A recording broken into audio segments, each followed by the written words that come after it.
Talk Radio. Women have the power to transform this world. We can end crime and violence if we all agree to do one thing: share. Let's share our wisdom, share our time, share our talents, share our finances, but most of all, let's share our love. This is the Female Solution. Join me, Naima Latif, every morning, 7 a.m. to 9 a.m. Central Standard Time, as we bring you stimulating discussions about the issues affecting our lives. If you're listening online at www.blogtalkradio.com/the-female-solution, press the blue button that says follow and get our daily topics every morning directly to your email and your smartphone. Hi, I'm Naima Latif, Executive Producer of the Female Solution Radio Show. We invite you to call in 515-605-9325 and participate in this daily think tank as we examine the challenges we face and develop solutions that restore peace and harmony. We are global transformers, changing the world from the way it is to the way it should be. We are one. Wherever we live on this earth, we are one human family. On behalf of our team of radio hosts, I'd like to extend a greeting to all the members of our family, whenever and wherever you may be listening around the world. To our family in China, Ni Hao. In India, Namaste. In Japan, Konnichiwa. In Korea, Annyeonghaseyo. In Russia, Здравствуйте. In Germany, Guten Tag. In Poland, Dzień dobry. In France, Bonjour. In Spain, Hola. In Italy, Ciao. In Egypt, Ahlan wa sahlan. In Ghana, Akwaba. In Nigeria, Peleo. In South Africa, Sawubona. In Senegal, Nangadef. In Kenya, Jambo. In Israel, Shalom. In Pakistan, Afghanistan, Palestine, and Saudi Arabia, Assalamu alaikum. Greetings, and may peace be upon you all. Join us live on the on-air radio network called 727-731-5192. We want to talk to you.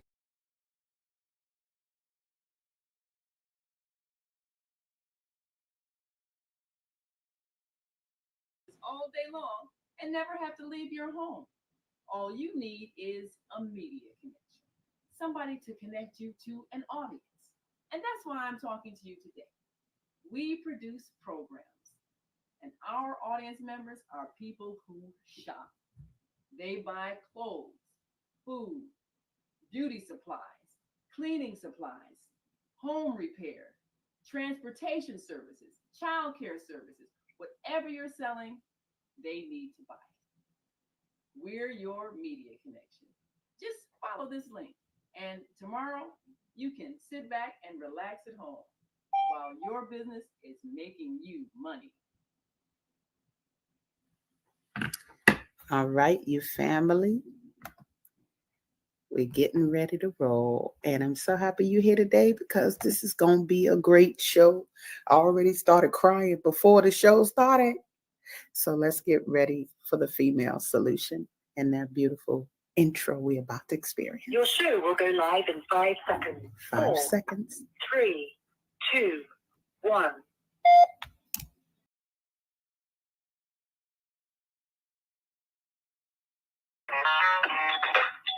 Women have the power to transform this world. We can end crime and violence if we all agree to do one thing: share. Let's share our wisdom, share our time, share our talents, share our finances, but most of all, let's share our love. This is the Female Solution. Join me, Naima Latif, every morning, 7 a.m. to 9 a.m. Central Standard Time, as we bring you stimulating discussions about the issues affecting our lives.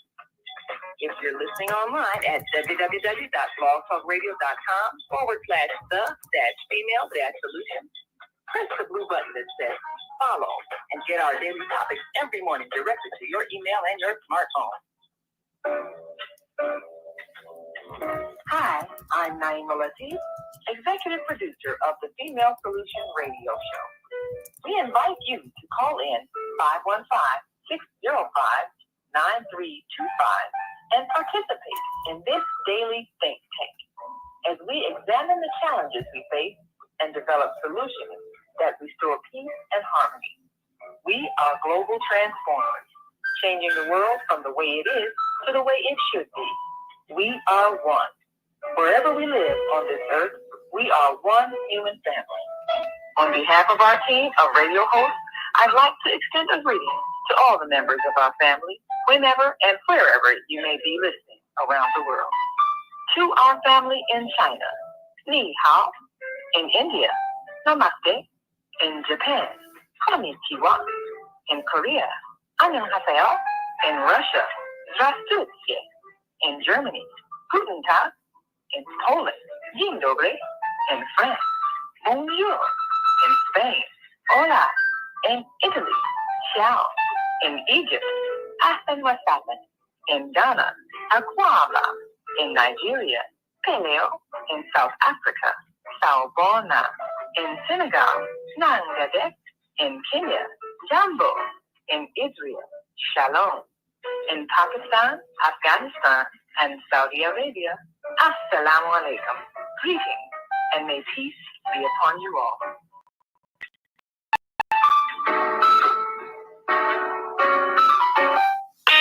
What up, what up, what up? It's Asadah. Thank you for tuning in to Gathering of the Griots. That's where you are, Tuesday mornings here at the Female Solution, giving big props to Sister Naima Latif, who makes this possible and allows us to do Gathering of the Griots right here on the international video waves. But before I'm not even going to utter a word about the show yet, because when I do the book fair, I do a thing in the beginning of the main book fair where we do it for the small ones as well, but we ask for the permission of the elders to speak, right? And to give us permission to speak, really, right? And give us permission to start. So wanted to do this. Again, my man Amandilo, Lord, he's so powerful. But this is a tribute to the literary elders that have passed on. They are now ancestors. And we're going to play this first to set the tone and ask their permission from above to begin this show. So you energy enters. And today we're going to be dealing with a very important topic. And I'm going to make sure that, we get to the gusto of it, okay? All right, here we go. All right, here we go. And now I finally got it. Oh, yeah, there we go. All right. And let's get it playing for you.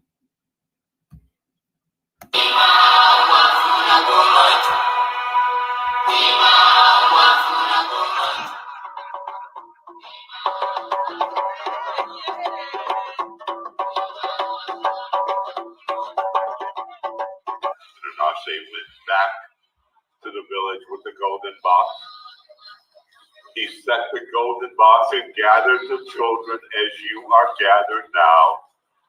He opened that box and stories just rushed out of the box. This is why we are here, because of these people right here. Give it up for the young people today, baby. Give it up better than that, adults. Tell us, adults. Hi, I'm Lauren Cress Love. I'm the sister of the late Dr. Francis Cress Welsing, author of the ISIS Papers and the Cress Theory on Color Confrontation. We're Chicago natives, and to honor her legacy, I'll have her books at the Soulful Chicago Book Fair, Saturday, July 16th, 2016. Be there. Black Fairy is in this book. Young John Henry, everyone's familiar with young John Henry, and Deadwood Dick, who was a black cowboy. So these are three plays that in this book, which has been by a lot of groups, universities, and religious place for children. Hey, Black Child by Usaini Perkins. Hey, Black Child, do you know who you are?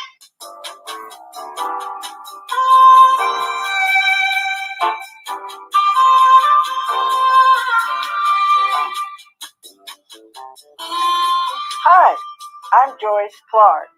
I'm 92 years old, and I have written books for Black girls so that they know how important they are and they learn the mystery to their history. I'm going to be at the Soulful Chicago Book Fair, and I'm going to see you there. Saturday, August 3rd, 2019.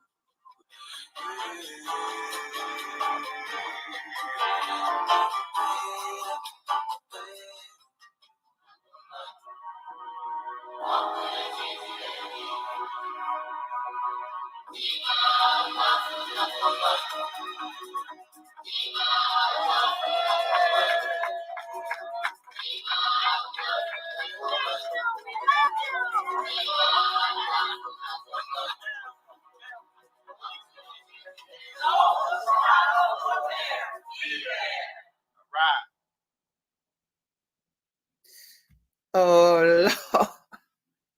You know I had to have the tissues close at hand because, man, to see those elders that I know contributed to the Soulful Chicago Book Fair, I'm so thankful to them for being a part and just loving you, Amadilo, for having that already done. Man, we a good team. Boy, we a good team. Thank you so much.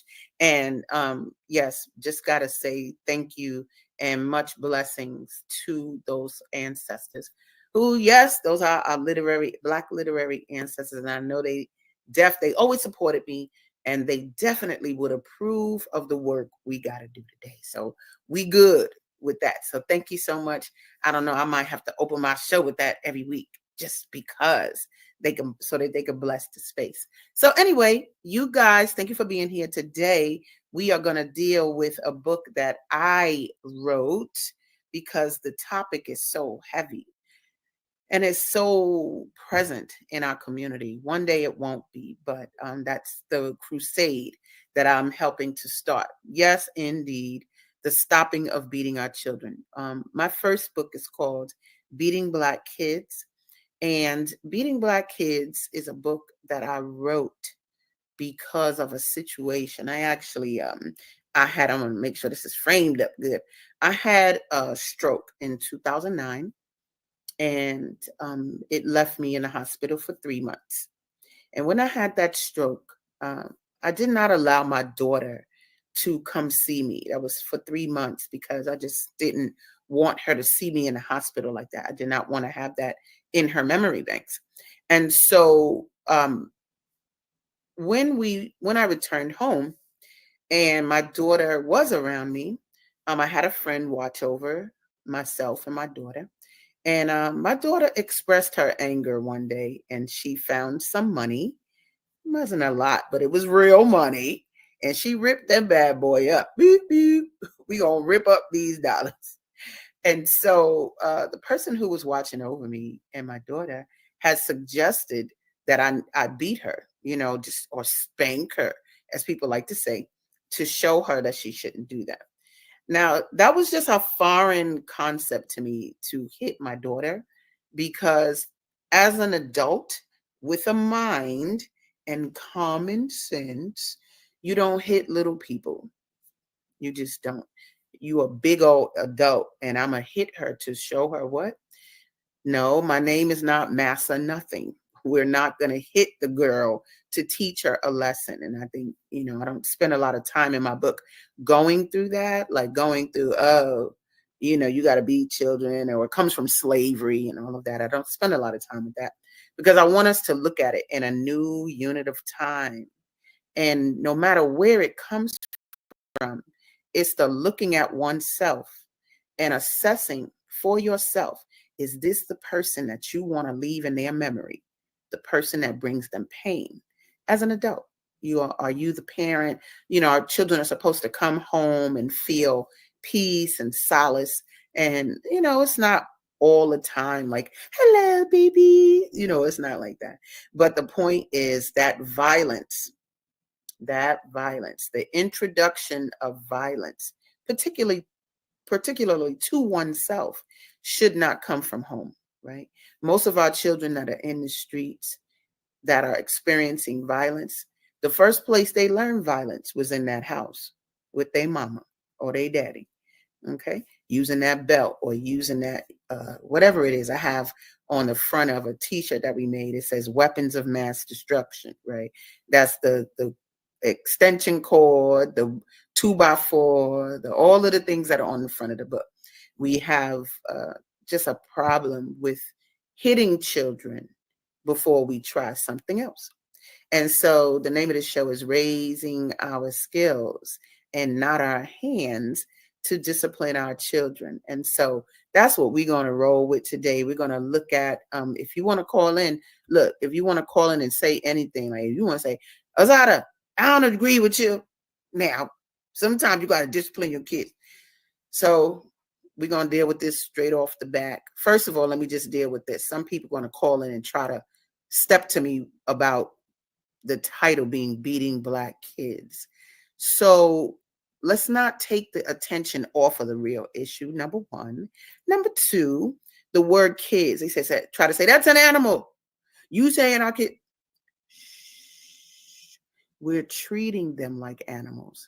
Be quiet. We're going to attack that. And then we can do the intellectual kids and children thing later. But we're not doing that today on Gathering of the Griots. We're talking about beating Black kids. Okay. And when we stop treating them like animals, then maybe we'll change it to beating Black children. But I doubt it. But I'm just saying that title is what it is because it does what it does. It makes us confront and tackle this topic. And so that's the main thing. So anyway, when my daughter ripped up that money and I got the message that I should spank my child to teach her a lesson, I was like, to her, I never said, why you do that? Mommy's not working. She need that money. I didn't say any of that. I, as an adult that can discern, can see that my daughter is upset and that she wants her mother regular. And so that made me think about attacking the issue because it really was surprising to me that the viewpoint was to hit my child. And it was surprising, particularly when we all cultural and head wrapped and stuff. No, okay. What are we doing? Are we trying to be kings and queens, or are we beating children? They're not the same. They don't create the same, even in the person, right? And so I told my daughter one day, this is when I kind of started getting back to work. So we're talking about, I went in the hospital. I had the stroke in like November of 2008 or something like that. And it went into December, January, February. I kind of got out the hospital and returned to work. And in that time, I was just thinking, I have to address this issue. So I told my daughter, I said, Mommy's going to write a book. And I said, I think I'm going to write a book on, beating Black kids. And when I took it to work, y'all, Lord, when I took it to work, it was, I told my coworkers, I was like, I think I'm going to write a book. So they were like, well, what you going to write a book about? And I said, I'm going to write a book called Beating Black Kids. At the time, it was Beat Black Kids. And without even inquiring about my process, they started to get it in. I'm talking about they started telling their own stories of having been beaten. But the thing was, they weren't crying. It wasn't lamentful. Like, it was mad laughing. Oh, my mother used to hit me with a spatula. My mother used to make me get wet when she beat me. My mother used to, and it was just all these stories. And those stories went on, y'all, for at least an hour. And I was like, oh my God, like these adults are purging. They don't even see it. But it became clear to me that nobody ever dealt with the issue. And so you got these big adults coming up with the reality of being hit by their parents. So I want to give you a little bit of the book. I have a video version of me just explaining it. instead of me sitting here trying to tell you. I just want to give you a little backstory. So let's take a look at that. All right. Okay, here. Look, here I go. All right. And let me go to this.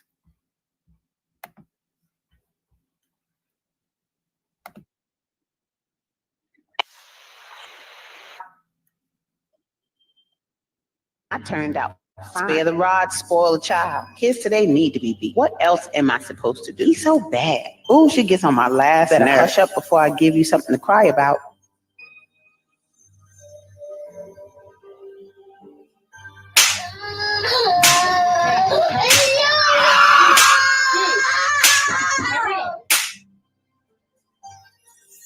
It was important that I write the book, Beating Black Kids. Because I'm old fashioned. And I believe, you just can't let a child do anything. I think it's okay, long as you don't abuse them. It's needed to a certain point. But what I saw was a collection of adults who were talking about a topic they had never really talked about before. And out came, my mama used to hit me with a spatula. My dad used to hit me with a belt. They used to make me get wet first. They used to put my face in a pillow and then spank me. Like all of these different stories about how we have gotten beaten over time. And while there was a lot of laughter when those stories were being told, I could clearly see that there's a fine line between laughing and crying. And I knew that it was time for me to write a book about handling the situation. And so it's very obvious that this came from being a slave, from a slavery experience, and that whole spare the rod, spoil the child. The shepherd did not beat the sheep with the rod. He guided them with the rod. And so it is just obvious that that came from a slavery experience. And we have to know how to differentiate those things and then just use some discernment in terms of doing what's best for our children and not breaking their spirits. With regards to how we discipline our children, first of all, I always tell people that discipline, if you look at the etymology of the word, it comes from disciplina, which is the Latin root meaning teach. And so when you discipline a child, you are teaching them. But when you use corporal punishment and you hit our children, you're not teaching them anything. They're actually not going to do it again out of fear. They're not doing it out of reason. The frustration that we feel from being powerless in a society and all of the things that come along with that, those issues are not to be taken out on our children when we get home. The definition of domestic violence says bringing harm to someone in your home or hurting someone in your home. So I want us to look at how we beat our offspring and how that's not giving them anything good. It's making them quote unquote obedient, but that's what you make a dog. That's what you make an animal. But when you're dealing with someone of higher intelligence, use their intelligence and start to talk to them in ways that give them power, make them feel supported, listen to their ideas, and it'll just be an easier parenting road for you. There's a part of the brain called the regulatory part of the brain, and that's the part of the brain that helps you make decisions in times of adversity. Well, if they have that toxic stress before they're even 4, that part of the brain does not develop. And so you're looking at a community full of people with no regulatory equipment. So we need to be bringing a different generation of people up with a different consciousness. Make sure that the kids feel good and alive while they're living. Don't be upset after they die and after there's all these senseless killings. Let's treat them well while they're living, and then we'll see a different impact.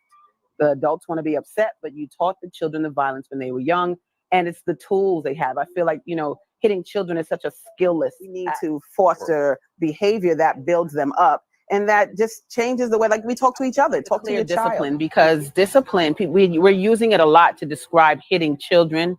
And this is not directly to you, LaShawn, but it's to just all of us, because I've heard it and it's personally. And discipline, a book is sold in Switzerland, Germany, Tasmania, Nigeria, Sudan, Canada, all over the world. And so people all over the world are telling me, as far as Germany, that my book is making a difference in the lives of the people that other people touch, but also in the lives of many parents and families who now no longer beat their children because they read my book. A lot of people ask me if I'm going to write another book, and I'm not ready to write another book. But what I will say is that there is a high demand for the book in Spanish and in French. My book is not punitive. My book is not accusatory, but there are solutions replete throughout the whole book. It really is just about being engaged with your child. They're not going to become respectful and trustworthy through you telling them and demanding it. They're going to become that way from observing you and then emulating what they see. And so in my parental code of ethics that I wrote, one of my favorite lines is, I will only seek excellence in my child if I am excellent myself. And so that's what I say is the number one key to making sure you have great children is checking yourself.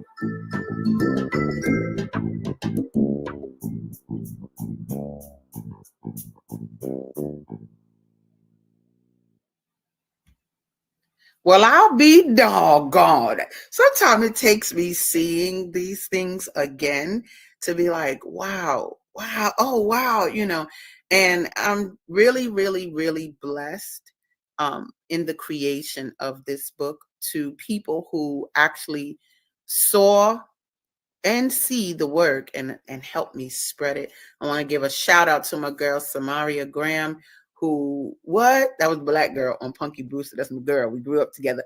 But when she saw my book come out, she really assisted with the spreading of the word. And I'm talking about articles in the newspaper. She organized book discussions. And that's what this book warrants. I'm not here for you to come and meet the author. We're not interested in that at all. I need to tackle the topic because no one will confront it. It's like we don't want to incriminate our parents, but it's not about that. It's about doing better. It's about when you know better, you do better. Y'all notice, right, that grandparents treat the grandchildren better than they did their own children. And then you have the children saying a lot of time, if that was us back in the day, you would have beat us, blah, blah, blah, blah, blah. And we got it, but people learn better. And so what I want us to do is we don't really have time for people to get grown and then resent the fact that they got beat, right? We don't want that. We want you to start from parenthood, treating children well, giving them the love they need. And for Black folks, I've had some people say about my book, this Russian lady was like, beating Black kids. I can't do the accent good. She said, beating Black kids. Why? They beat kids in Russia. I said, I will help you write beating Russian kids, girl, but I don't have no math on that. Like, I know about beating Black kids. And I know that because people say, why just Black kids? I said, because I'm Black. Now, that's why I wrote it, because we also might be the only race that treats it like it's something normal. I do know that other races do it in their rearing practice, but for us, it's a sliver of self-hatred in it, right? I love my daughter too much, and I have always been a big fan of her, and so we're not going to do that. I'm not going to do that. Like, her pain in life is not going to come from her memory of her mom. We're just not going to do that, because I am concerned about the type of adult that she is, right? Because she's 20 now. When I wrote the book, she was around, I don't know, 6 or 7 or something like that. Maybe 6. But my thing was, no, we're not going to do that. And so this topic of raising our skills and not our hands, this is not really a big debate. You can call in and debate with me if you desire. If you want, say whatever. Look, there go the number at the bottom of the screen. Come on in and say a little something. But the reality is not for me to, my intention is not to make you wrong, even though it is wrong. Don't get it twisted. People say, I'm not trying to tell you how to parent. I am trying to tell you how to parent, no question. Because we can do a better job at it. And as a race, we have to improve what we're doing so that we can get the type of child that has that discernment. Remember that regulatory equipment I just mentioned in that video? They need to be able to regulate and be able to attack with intelligence these forces that are against them. Not be reactionary and not be emotional. But when you're hitting children, that's what you're teaching. That disciplining is like an animal. That you're the one that treat people like an animal. So my thing is, nah, don't do that. Let's do something better. And let's improve. So we got a caller. I'm going to have him come on the line. Go ahead on and create that reality, Naima. Bring him on. Admiral Nelson Bay. Hey, Brother Nelson Bay. How are you? Corporal, I'm doing great. Okay, good. I contend that corporal punishment is always an incorrect way of somehow disciplining recalcitrant children. Mm-hmm. I think that what children need is a mother and or father figure in their life, ideally their actual biological parents, who have an influence that is such that it commands the respect of a child in such a way that the child, on his or her own behalf, as a natural matter of course, is well behaved, shall we say. I remember the singular times when I was spanked by my mother and my father. On the occasion of being spanked by my father, the bedroom that I was consigned to with my brother John D. Nelson at 2616 South Parkway before it became King Drive back in the 60s. On a Saturday afternoon by 2 o'clock, the room must be clean, but my brother John D. Nelson is a compulsive hoarder his entire life, and he and I were sharing the same room. So there was no way I could clean up that room. I think that by the time a child is as young as 3 years of age, he or she should really have their own room. If they prefer to live with a younger or older sibling, that's fine, in the same room. But the ideal thing is for every child to have his or her own individual room from the age of 3. And that way, the child has no excuse for not maintaining the cleanliness, the tidiness, the orderliness of their living space. And then that would have never happened to me if I had my own room and left to my own devices. That room would be in perfect condition. Every time my father would have come home to really inspect my room and make sure everything's in order. He was so frustrated by the fact that I was unable to maintain that room because my brother John was 19 months my senior. He's 19 months older than I am. Being the compulsive hoarder from the time of his early age, I just was not able to clean that room. Mm-hmm. And my father was so frustrated, he beat me with a belt, and that was so wrong, and I felt so violated. Because I knew I didn't deserve it, because I was literally unable to maintain the cleanliness, the tidiness of my room as a young boy. Mm-hmm. And the single time that my mother spanked me, she was wrong in doing that. She got the idea from some silly person who put that idea, that slave mind, in her mind. And if my mother had not heard this silly woman or whoever it was that put that idea in her mind about spare the rod, spoil the child, or some other such stupidity like that, my mother never would have made the mistake of spanking me. I never had to be spanked ever in life. Right. Nor have I created thee, yet thou hast abased thyself.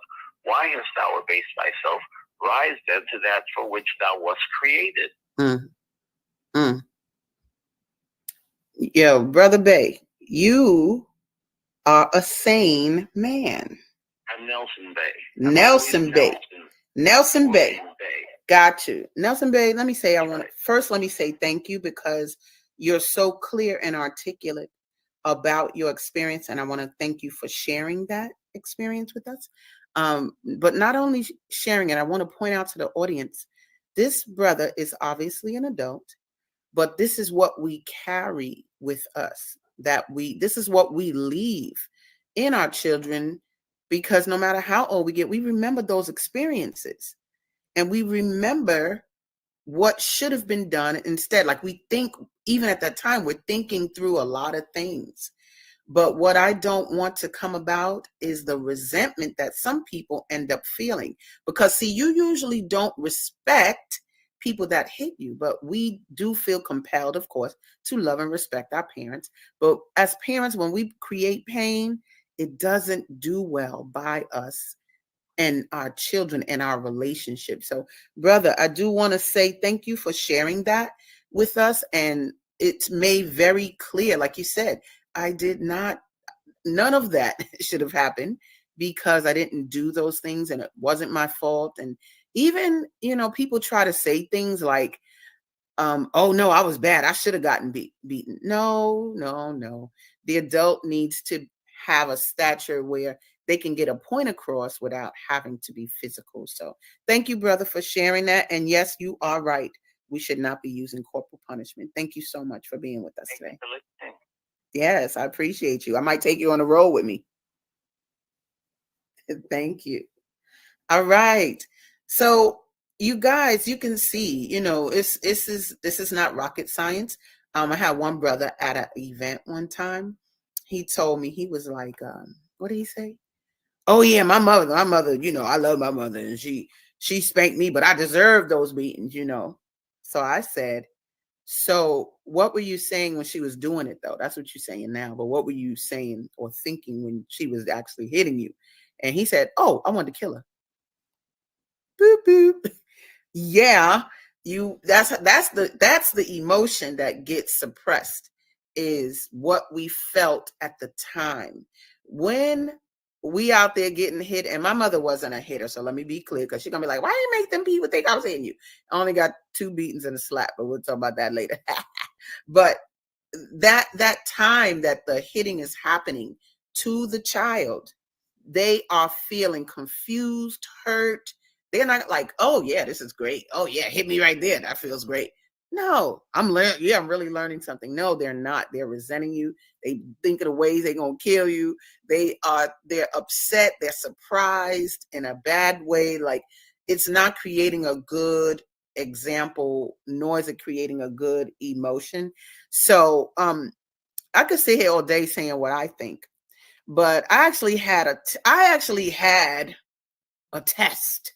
Now, I was a teacher for many years, but I'm a mom. I'm a mom. Look at this page. Look at this. I'm a mom. This is for my daughter. So I do have my daughter on the line, and I think it's good to just hear from her. Like, don't hear from me. I be telling adults, the parents, they always want to answer for the child. You ask the child something, then they gonna come answer. No, be quiet. Let the child answer. So let's bring on my daughter. Hey, Pepe. Where's she? Hi, my baby, booby, mommy, baby. She's not a baby. She's 20 years old. So I asked my daughter to call in today because, why hear from me? Hear from the girl who I raised. And I ain't going to say I'm a perfect parent, but I'm close, though. And I only say that because, she sees me at my worst and sees me when I'm not all together. But in general, patience, and she got the name Patience on it. She was very patient in my stomach. She didn't give me any morning sickness or anything. So she's just like that as a child. So Pepe, let me just ask, what would you say is, I guess, like a highlight of yours over time, I guess, looking at life, of not getting hit as a child? I think just being treated like a person, like I'm not afraid of you, and I think that's a big part of our relationship. A lot of people I know are like scared of their parents, or they like resent them because of what happened to them as children, and I don't do that. And I think that's really nice. And I'm always saying that I'm glad you're my mother, because a lot of people don't have this type of relationship with their parents. Well, what's she talking about? Sometimes I ask her certain things like, how do you know that? She's like, you're my mother, and so this communication that I have, like, there are times that my daughter may not have made me happy about a thing, but let me see if you are going to say what I'm thinking. I'm just curious. What do I say if I'm displeased with something that you're doing? Uh-oh, this is a trick question. That's your life. Say it again. That's your life. Yep. That's what I say, y'all. I tell my daughter, you know what? This is your life. You can do whatever you desire, and I'm going to support you. But when you start doing things that trickle over into making my life not good, that's when we got to confront it, right? And so what would you say, Patience, that your experience has been with your peers? Like, you told me of a couple of experiences maybe that your peers had a response to you not being spanked or beaten. Do you know what I'm talking about? If so, please discuss. Well, first of all, I wanted to say that I also say that's your life to everybody now because you say it to me. Wait. Say it again. What do you say? I also say that's your life to everybody because you say it to me, and everybody thinks it's so funny. But yeah. Interesting. But, I'm a trendsetter. My peers have said stuff like, "Oh, you've never gotten hit before? You've never gotten hit before? Oh my gosh, that's crazy." Like, okay, right? That's crazy, but yeah. So it's interesting because her peers are approaching her like, you never got beat. Like, they have no concept of that. Like, you've never gotten hit by your mom, and so it's just a skill set, y'all, that I'm not gonna display because that's a skill-less behavior. When you have to hit little people, you're showing your skill set, and that you don't have. And don't come for me now. Boo, boo, boo, boo, boo.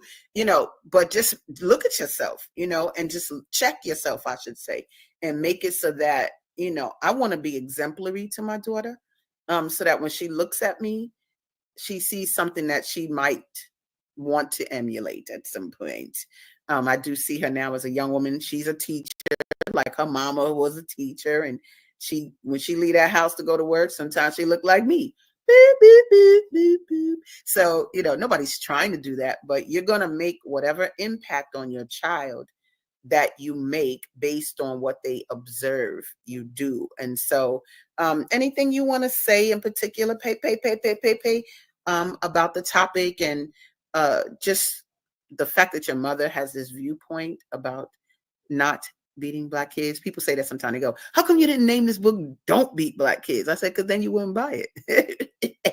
You'd be like, yeah, that's what I do. And then you wouldn't buy it. But people buy it because they want to know, what is this? And it really has helped. So anything else you want to say, baby, before you go? I think just like treating your children with the same respect you would treat anybody with. I mean, working with kids, it's like the same way, because all of my students love me because I treat them like they're people, and I'm not yelling at them or anything. I just treat them like they're my equals most of the time. So it's like, I think it's fun to talk to kids like they're your equals, because you see how funny they are.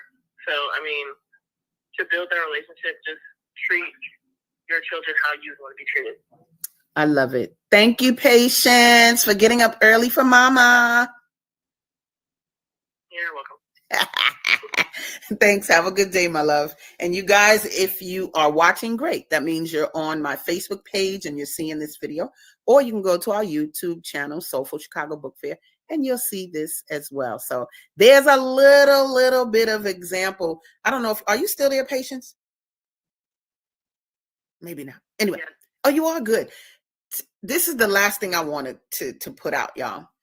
because some parents say things like, what do you do instead then? What do you want to do? What do you do? And my thing is, yo, you, and this is a chapter in the book because it's called You Got Chosen, this particular chapter. But my thing is, if your child chose you, then what did they choose you for? And that's the thing you want to build. What do they choose you for?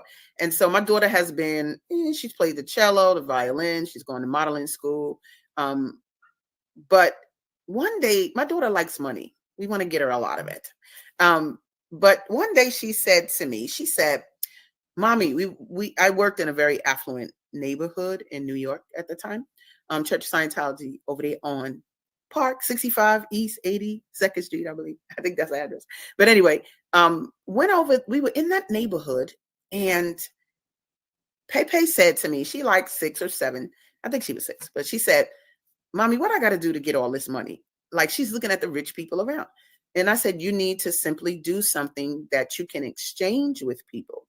That's a big enough game so that everybody can be involved. And so we kind of talked through that a little something. But I was an author of this book, Beating Black Kids. And so Pepe decided, we both collaborated and we got the book Urban Girl Adventures, which is her book. Her book came out when she was 7 years old, because that's when she asked to make that money. And you can go to urbangirladventures.com and check it out. But the book the words are from me, but many of the images are from Patience. Patience, what are you now professionally, Patience, at 20 years old? I'm a photographer. My daughter's a photographer. She's a professional photographer. You could literally go to her website, patiencephotography.com. I'll put it on the screen shortly. And you can also, like, she has clients. She got clients, she got contracts and all of that. And so the point being, finding a skill that you want to expose your child to that they can use in the world. And what's your feedback about, and I'll let you go after that, Pepe, because we know I'll do an interview with my daughter all day. What's your viewpoint about photography and your place in it?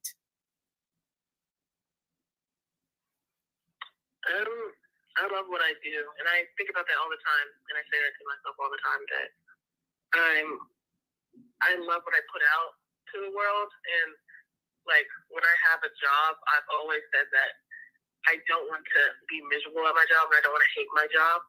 And that's even with teaching. Like, I love teaching because all the kids are so funny, and I love photography because I feel like a certain type of, I don't know if it was bliss, but like, anytime a vision comes out like perfectly into what I'm shooting, I just like, it's a overwhelming feeling of just like greatness. And I love the way like people react to my photography. It just makes me feel amazing. So it makes you feel euphoric, Patience.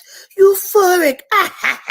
Anyway, thanks, Pepe. I really love you a lot. And I'm happy you chose me, baby. Happy you chose this mama.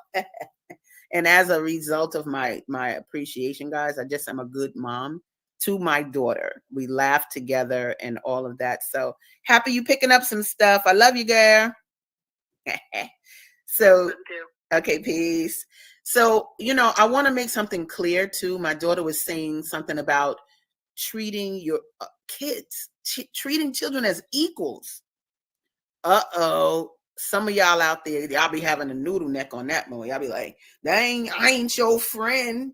I ain't your, they be talking about, I ain't your equal. Okay, check this out. So y'all don't have a clear understanding of the word friend. I'm going to read the definition real quick. So the friend says, a person attached to another by feelings of affection or personal regard. Friend. A person who gives assistance, a supporter. A person who is on good terms with another.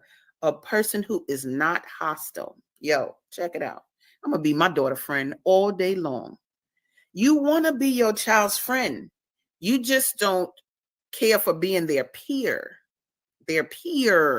because their peers do stuff like wear the same clothes and the same slang and whatever, the things that we may not want to do. But being your child's friend all day long, baby, all day long, because everything I read is a thing. That's what I believe in.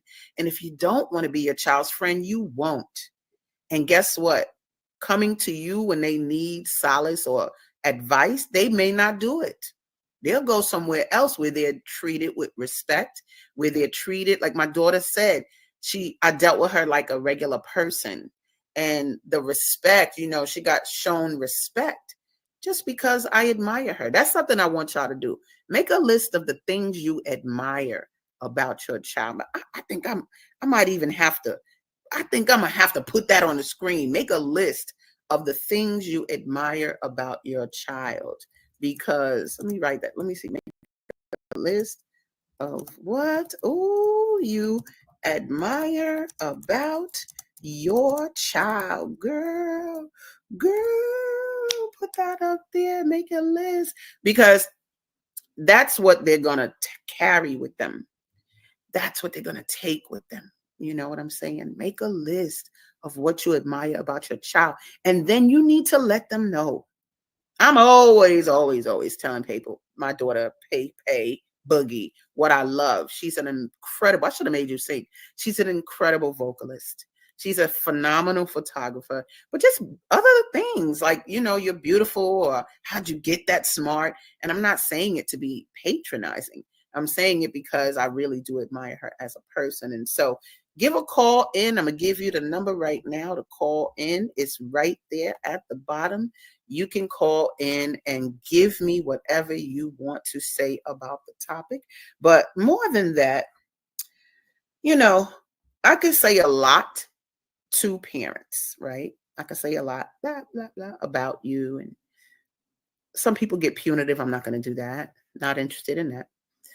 But let's not act like we weren't children ourselves. And we remember what we used to want. We remember, some people don't have children because they don't want to mimic what they know from their parents. That's just a reality. Some people do want to have children so that they could be different than their parents. I love, my grandmother, boo, boo, boo, boo, deuces. I'm really like her a lot.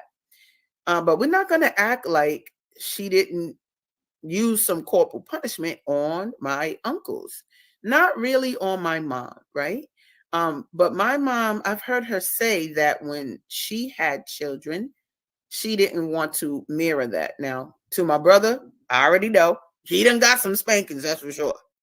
But when it comes to how she thought and processed and what she didn't want to create in us, it's a lot of what she watched as growing up herself. And I don't know how her sons ended up feeling, but the violence she gave to my uncles, I know where the violence came from in terms of her own exposure to violence. So I just want to share this video real quick because it's something that I made that focuses on pretty much the deeper issue. So let's just check it out.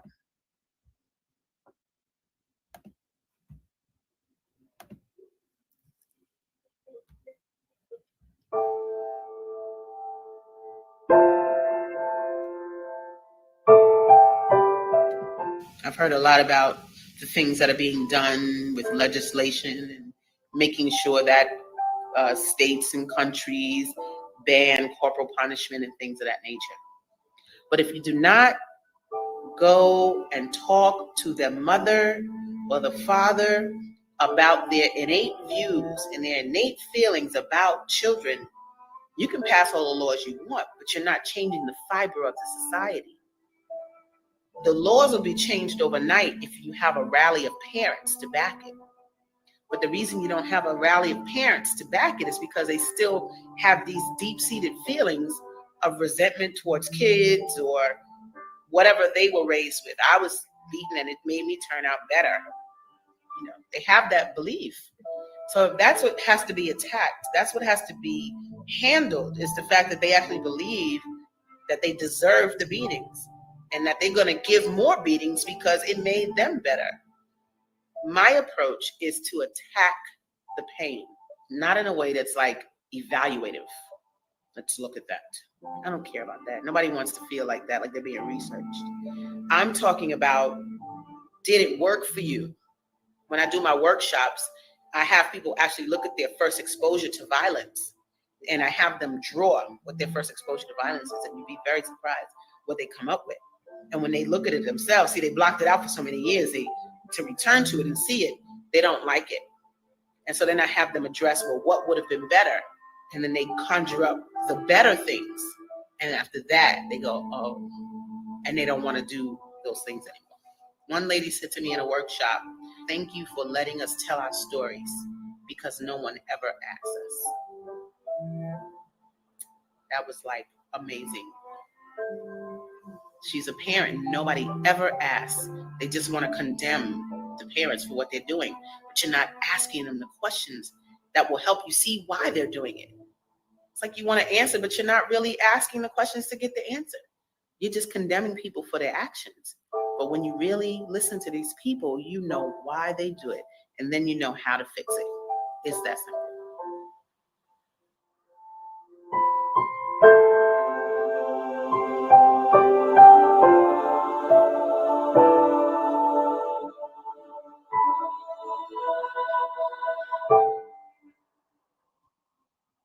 Man, see, so when I do this work, it's really, when I talk about intention, it's really not about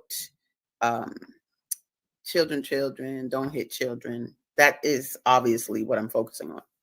But I am for real, I deal with parents. I'm interested in the healing process of parents and parents to be, right? Because you have all these programs for children, but then they got to go back home to these cuckoo bird parents, right? If we act in that way, right? So my thing is to really work with parents because no one really does that. No one really focuses on them without telling them what to do. We're not telling you what to do. When I do my workshops, I'm really doing things that can enhance the parental process because it's not easy. And until my book, it didn't come with a guide, right? A guide on what you can do. My book has little keys all throughout. And when you find a key, that's a solution that you can use, right? To better your parenting process. And I'm telling you right now, I put all these quotes up this week, but one of them said that my book, Beating Black Kids, ends generational curses. It does a lot of things. It improves family relationships. I had one woman tell me straight up that my book improved her marriage because I think she was in an interracial marriage, but the father, she was Black, the father was white. And I think the father's viewpoint was don't hit the children, right? And her thing was like, you don't know what you're talking about. That's what we do, that type of thing. But she read my book and she chose to change her viewpoint, right? Change her viewpoint. And so the next time her child got in trouble and he came home, she told me that they went in the room, but instead of spanking him, they sat down and she hugged him and she asked him about the situation and made it comfortable for him to talk about what he was experiencing to even do whatever he did. And so it improved the relationship that she had with her husband. It improved the relationship that she had as a mom. And that's what we're talking about, raising our skills, right? So that is a reality. So I think we got a caller on the line. So let's see what the deal is. What's up? Is that Reverend Plump? Did I hear that? What did I hear? Yep. Yeah. Go ahead on. Give it to me. Reverend Plump, are you there? Oh, I apologize. I was on mute. Yeah. Okay.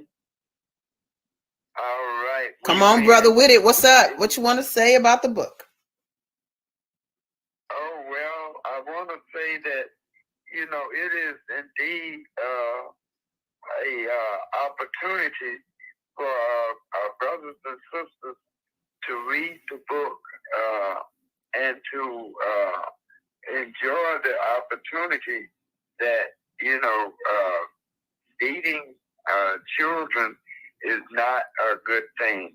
It is nothing but a slave mentality way of life that was introduced in terms of policing, the mothers, the fathers, and the children. And that was a concept that was created through slavery. So that's, I would say one of the good morals of the book, that we should stop feeding our children. It should not exist at all, because it creates a emotional disrespect to the child, as well as disrespect to the family and the community. Absolutely, brother. That's what I want people to understand. Sometimes it takes us a longer time to learn that. But all this stuff we talking about what people do to us, we can combat all that nonsense if we have the capacity to do it. And a lot of times, I tell people, we teach our children how to take authority. Always want them to take authority. But my thing is, we need to teach our children how to be authorities. That's a different thing. To be authorities where they can come in this world. That's right. They can come in this world and run things. Run it, baby. We used to run the world as a people, the whole world. Don't get me started on no mores and no math and teaching people how to start fire and seeing stars with our naked eye. But the reality is that our children will not reclaim that beautiful inheritance if they don't have the mental capacity to do it. And so, we got to stay strong and continue with this viewpoint. Thank you, Reverend Plum, for coming on and sharing your views with the world. I know you're a community man, but the fact that you are saying that message, a lot of people know you, they will listen, because you have that viewpoint. And let them know you bought my book at my last book fair. Thank you so much, and continue to spread that knowledge. And we will. And happy belated Reverend Dr. Martin Luther King Jr. birthday Kwanzaa. And we celebrate all year round Dr. King's way of life in terms of his spiritual and moral relationship with God, family, and the community. Absolutely. And I was with Dr. King on his I Have a Dream speech. Oh, yeah. August 28, 1963 in Washington, D.C. Wow. God bless you. Okay, brother, peace. Thank you so much. We love you. I love you forward. Peace. Thank you. Peace. Yes, indeed, y'all. This is about changing viewpoints, shifting a paradigm. I'm into uplifting Black children so strongly. They're dying. That's why I said in that video, when they dead, we want to make a memorial and talk about them. No, if you think that they're great, go ahead and let them know that they're great right now while they're living, and make them smile. I know how to make young people smile. I do it all the time. Yup, love it. It's just communicating with them. And believe it or not, when I do these workshops out here, man, I have these adults illustrate their earliest moments of violence, and they almost always from their parents, right? But I also have them illustrate thereafter what should have happened. And man, what should have happened is always communication, almost always. I want to deal with some of these comments that people have said.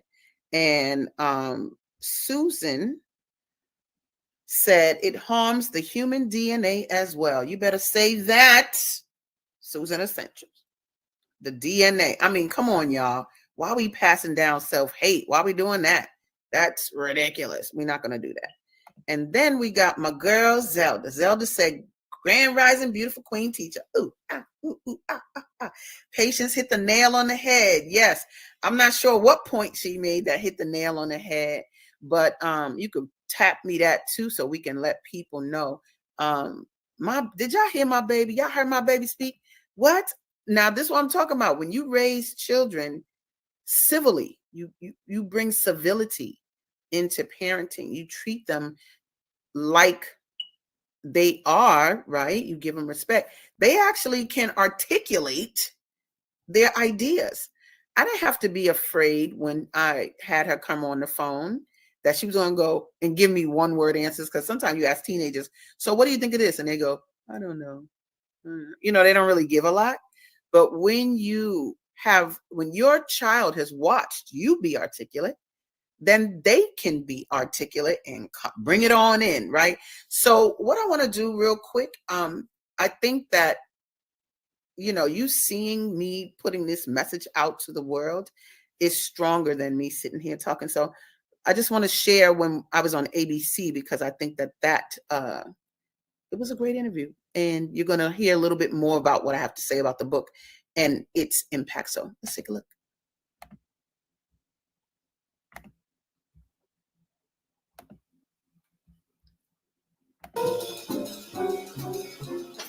But first up, in just a moment, we'll meet the author of the controversial book, Beating Black Kids. Asadah Kirkland says that no parent should ever spank their child. So we asked some New Yorkers how they feel about spankings. I think it's not right because they're not going to get anything out of it. They're still going to do the same thing over. Doesn't make sense hitting them. I think it's okay, long as you don't abuse them. I don't think spanking should harm them. I am actually against it because I feel like it's I think it's the parents admitting that they don't have any other tool in their toolbox. Yes, it goes both ways. Okay. When you could not reason with them, you know, it's like when you a baby and you can say, no, don't do that. You know, and sometimes some children doesn't listen and you go, and they listen. I disagree. I disagree. I think if you want to teach a kid how to be nonviolent, you should start at home by not hitting them. Speaking on the form of this, I just think it's unnecessary now because our kids are so much more evolved. They're so much smarter. They take things in totally different than, you know, years ago.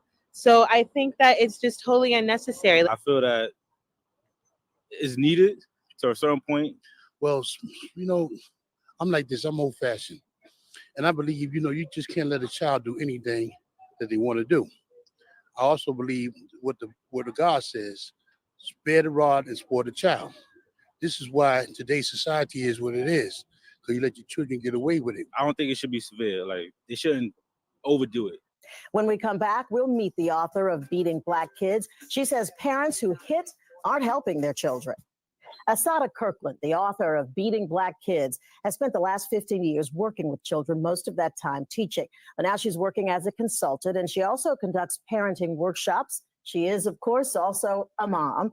Thank you so much, Asadah, for being here. Thank you so much, This Sandra. is the book, Beating Black Kids. Definitely. That title really gets people talking. Exactly. What inspired you to write it? And do you feel like it was a subject that needed to be addressed? Definitely. What happened was I had a stroke and was out of commission for like 2 months, and people had to watch my daughter.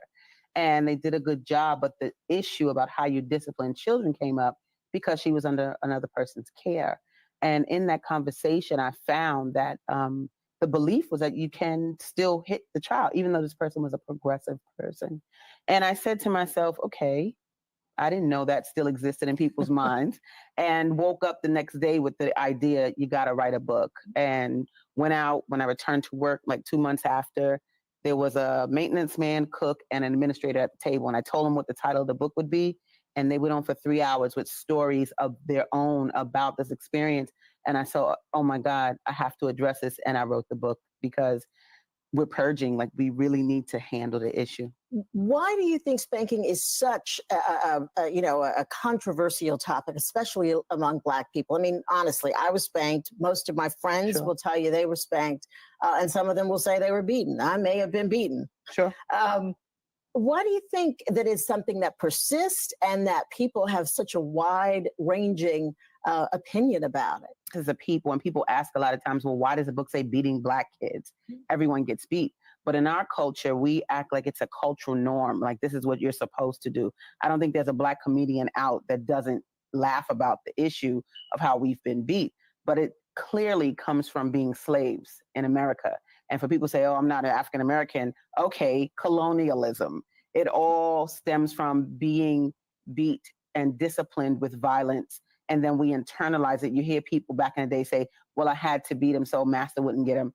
And today's correlation is, well, I have to beat him or the police will get him. Mm-hmm. And it's the same thing. So it's a derivative of that experience. And your claim in this book, you say point blank that that is not a tradition that should be passed down. There are better ways to deal with children. Oh, definitely. I mean, we can look at how we interact with each other as adults. And when we have differences, we don't just start up and fight each other. No, we communicate and we look at each other's viewpoints, and we can do the same thing with children. But the first step is to value what a child has to say.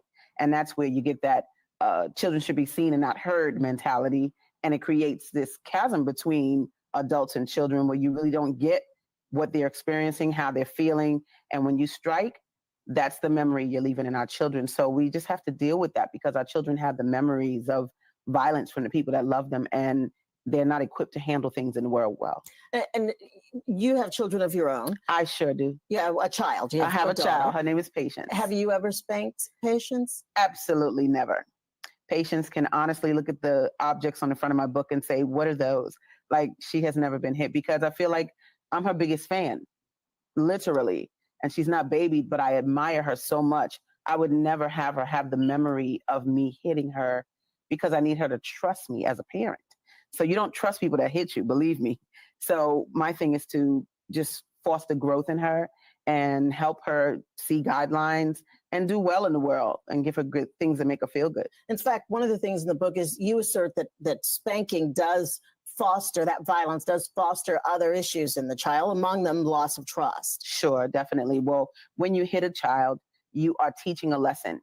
And when they go out in the world and try to get things that they want, and let's say are denied those things, they use what was used at home. They use the violence because instead of the violence, we could have been using negotiation skills. How do you teach a kid how to negotiate? But what do you say to a parent that says, I am not negotiating with a 5-year-old? Right. And I tell them, well, you better be ready for the result of that, because what you're doing is you're making this child, you're not preparing them for the skill that they need to negotiate. And I'm talking about even negotiate a salary. So what do you think the result, what's your assertion that the result will be of a parent that says, no, I'm going to spank her bottom, I'm not negotiating with her, and that's the way I'm handling it? What is it you believe the parent will likely see down the road? Down the road, it manifests in a lot of different ways because every child is different. But you get a child who may not express everything they want to express out of fear. They feel like they can't trust the person across from them who you want. The parent should be who they trust first. But you get a child who doesn't know how to express themselves fully. And I'm not saying this is not theory. This is actuality. I had a grown man. He had to be about 6'5", talk about his fear of speaking in front of people because when he was little, the way he would get spanked, whipped, popped, whatever you want to call it, it's all the same thing. It made him go in. So he became introverted. Yeah. And now as a big grown man, he doesn't have the confidence to speak up. Yeah. Do you think that happens, that you see some of that in school fighting? When kids are fighting at school, they're expressing them, they're doing at school what's been done to them. Well, it's the only way they need to communicate. It's the communication they know. You know, it's really not a big thought around, oh, this is all I know, but they don't know anything else. So when you want something and you can't get it, you strike out. Or if you don't want to hear it, you strike out. It's the lesson we teach, as opposed to teaching something that is empowering or some other skill that really boosts their self-esteem. And I tell adults, if you have to hit a child to discipline them, then you need to get your skills up. One of the other things that I liked about the book is you talk to experts, you hear from experts in handling situations. You also hear people's stories about how they were spanked. And then what I found just really interesting, this list of objects of things that people have been beaten with. Sure. Why include that? I mean, I have to put these glasses on and read some of these things to you. Hands, feet, vacuum cleaner cords, spatula, hot spatula, wire hangers, shoes, trophies, telephone, Hot Wheels track. Why include this list in the book? You know, as I interviewed people for the book, they voluntarily told me the things that they were beat with. And I still get people telling me, you forgot to put the clog shoe. You forgot to put, I could do one book on just objects alone, but I wanted the chapter to be just a list because I don't have much to say about it. Because when you read that list, it is outrageous that we hit our children with those things and that we've adopted the habit of hitting the people we love with these particular objects. So I put it in there like that because I needed to really hit home. When you see trophies and a phone, and can you imagine being hit with a phone or hit with a big metal trophy, things like that? We have to get that together because we're leaving marks in our children. Now, we said before that people have questioned why you said beating Black kids specifically on the topic. You're African American, so in part I could understand you're wanting to speak to your people. But is it, do you feel, a bigger issue among Black people, people of color, than others? It's a bigger issue for Black people, primarily because we use it as sort of our shield. We want our kids to fear us. It's sort of like not having power in the real world. We exert power over our children. And other races don't really have that phenomenon. I don't care where they come from. They may not speak English, but they will open up a restaurant or open up a newsstand or whatever. And they have these different systems in place that build the family up. But we don't have that in place. So when people say to you, well, I got beaten, I got spanked as a child, and I turned out okay. Yeah, they say that. And I say, no, you didn't. And I often say, well, we're products of lynching also. And what does that mean? You understand? Violence didn't create anything good in us. It left a lot of bad memories in us. And I can talk to several adults today that talk about how getting hit by their parents or aunts affected them or their inability as adults. So you have a parental code of ethics. Yes. That you suggest to parenting. It's a list of things. And one of them in particular is that people need to find essentially another way of discipline, another discipline solution. Sure. What are some of those other ways? You said negotiate with the child. Right. I think one of the biggest things is to be engaged. And if you don't know what the word, if they don't know what the word, look that up, please, because that's very important. If you're engaged with a child, like if he's playing video games all day and you have a complaint about that, my question would be, well, have you played yet? What level are you on? You know, a lot of my students will say, Miss K, do you have Facebook? And I go, I have more friends than you, my dear. And it's sort of like you get in their world and you become interesting. I think one of the biggest problems is that a lot of adults are boring. And we need to kind of look back to when we were children. Were the adults interesting? No, they're just like adults. So you have to get in their world a little bit and get engaged and really get them interested in what you have to say, or else you will sound like the Charlie Brown teacher, womp, womp, womp, you know, just boring everybody to death. But it sounds to me what you're really hoping to do here is to get people to think, but to also get them to have a conversation about this issue. You've I think, have some ads in Harlem, right? Essentially calling people's attention to the issue.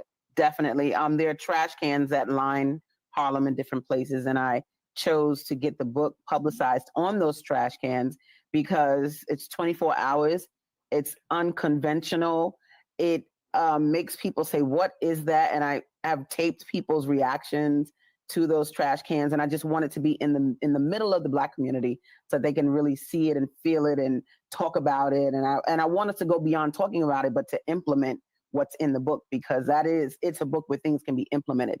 And I put those little keys next to every solution so that people can actually see. And it's not really like a doing this, like put them in the corner, never that. But one of the points I love on the parental code of ethics is I will only seek excellence in my child if I am excellent myself. That to me just says it all. Like, stop wanting things in them if you are not exemplary of those things. That does sound like words to parent by. I love it. Asadah Kirkland, thank you so much for being with us. The book is eminently readable. I did mark pages, and I am planning to send a copy of this to my mother. I love it. Thank you. It's never too late. Thank you so much. Thank you. Aw, dip. Bump, bump, bump, bump. I done lost some weight. No.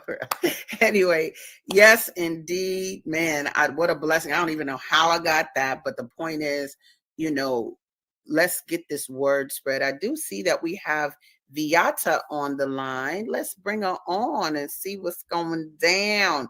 What's up, Viata?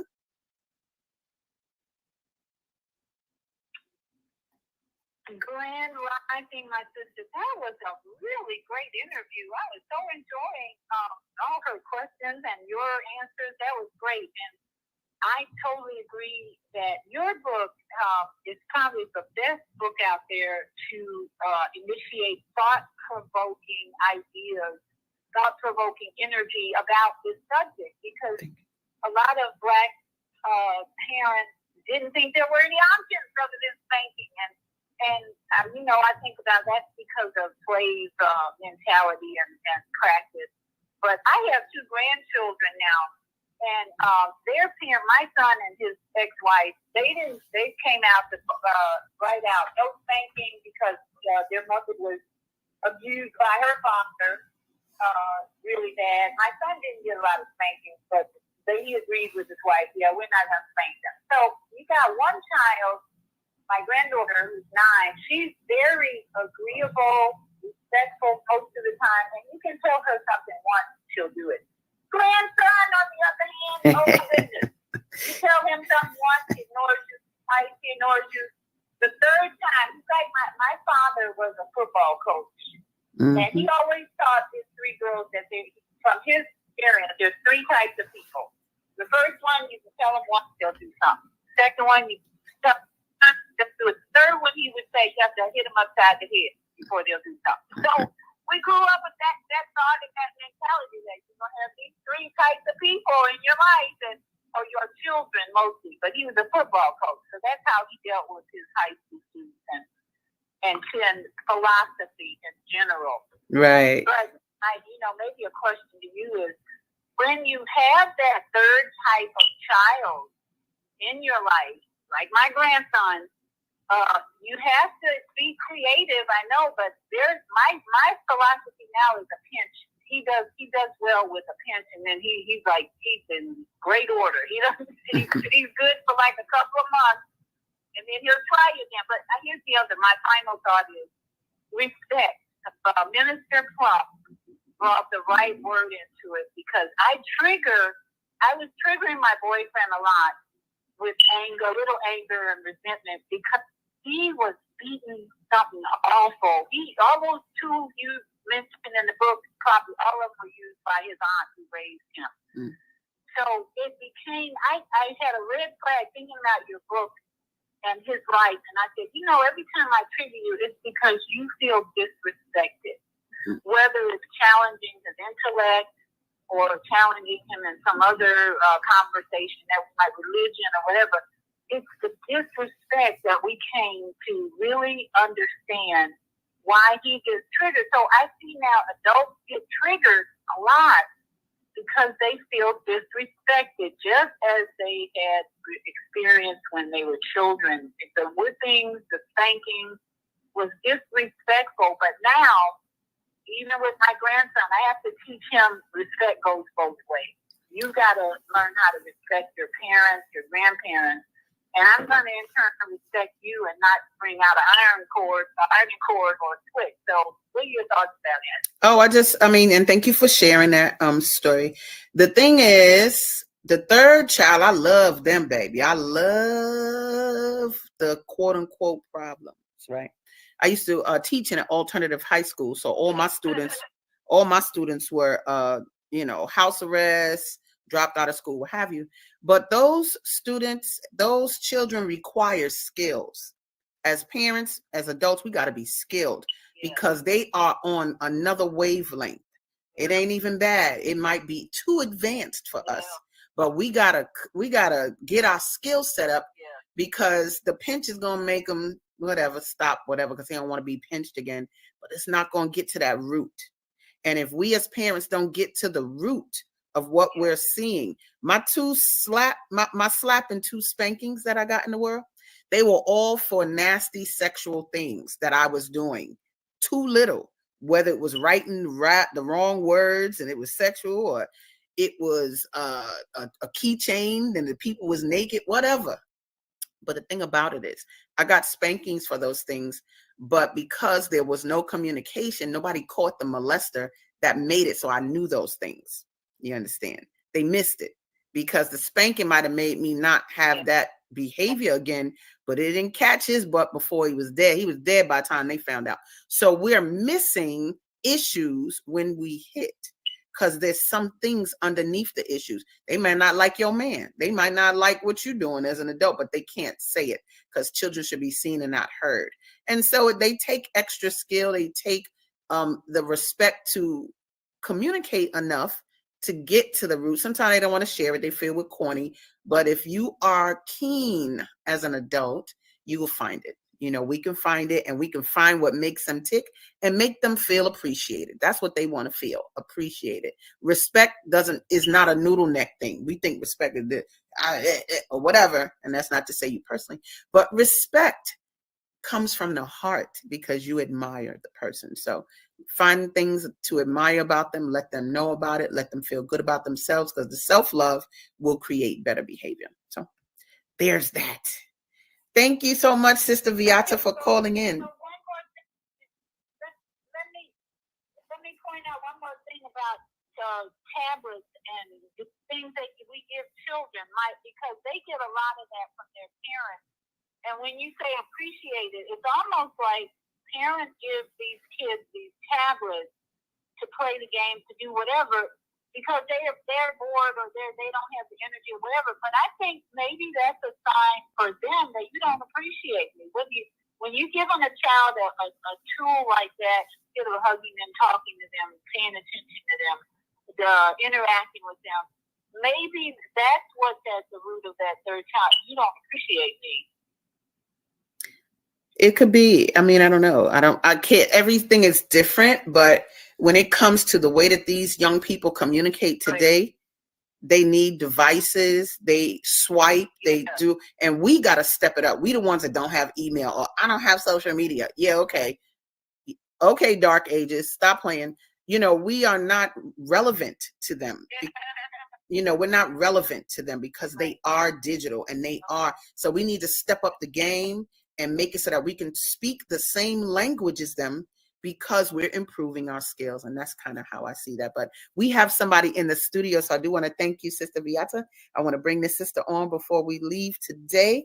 And you got it. And this sister, y'all, is rocking. All right. This sister is rocking in Virginia. That's my girl. That's my girl. Her name is Ashley Angulo, and she has an organization called Inspire Family Empowerment. I'm bringing on my baby today. Hey, Mama. Good morning. Can you hear me? Yes, I can. Okay, Welcome. my phone is acting up. Thank you for having me this morning. Yeah, come on, girl. We talked about it. We got to do a show, me and you. So just tell them a little bit. We don't have a whole lot of time, but tell them a tad about what you do and why you connected to me. Yeah, so I started Inspire initially because of my own experience being a mom. I was a single parent. I have 10 kids at the moment. 8 are my biological children, and I am a parent who was trying to heal my own trauma and also parent my kids at the same time. And trying to learn how to do that, I really found that the resources that were out there for trying to be an intentional parent were very Eurocentric. And as a mom who has tried to, consciously parent my kids in a domestic violence shelter, in, situations that were not optimal, I really felt like I was reading parenting books and I was looking for resources, and the suggestions were things like, well, increase your nanny's hours, or it was things that just don't apply to us. And I'm like, I'm in the hood, like I'm by myself. I have all of these children with all of these needs. You telling me to go get a nanny? That's not realistic advice. Like, how do I do this? How do I work on myself so I can then parent my children effectively?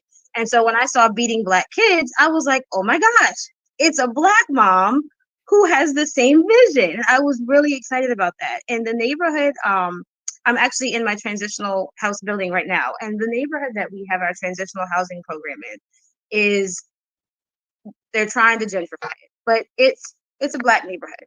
And we have families here who have generations and generations of dysfunction. And it's just because they don't know. Nobody has been like, hey, there's a different way. You can do this instead. And so by bringing you to our resource expo last year, my goal with the expo was to create an environment where people were engaged and interacting. We have so many resource fairs in, you know, low income neighborhoods, and it's just they hand you papers, and you go to the next booth.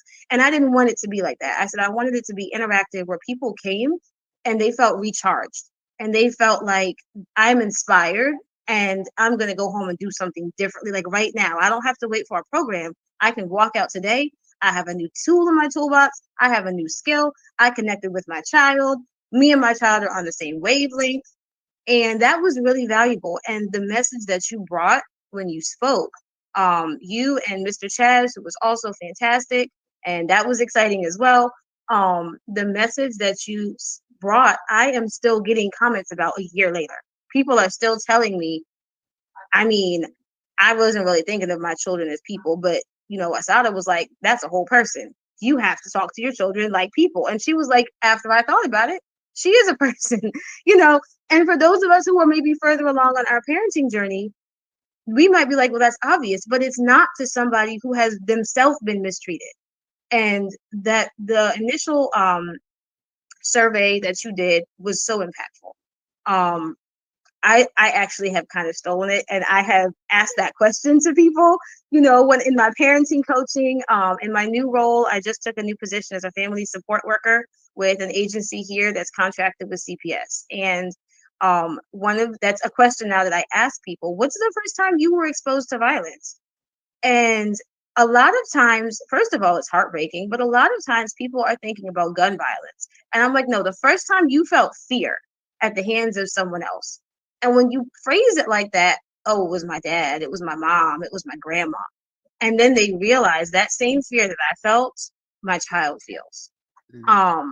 And so Inspire just kind of grew out of that, and we've branched off. We're doing so many different things now.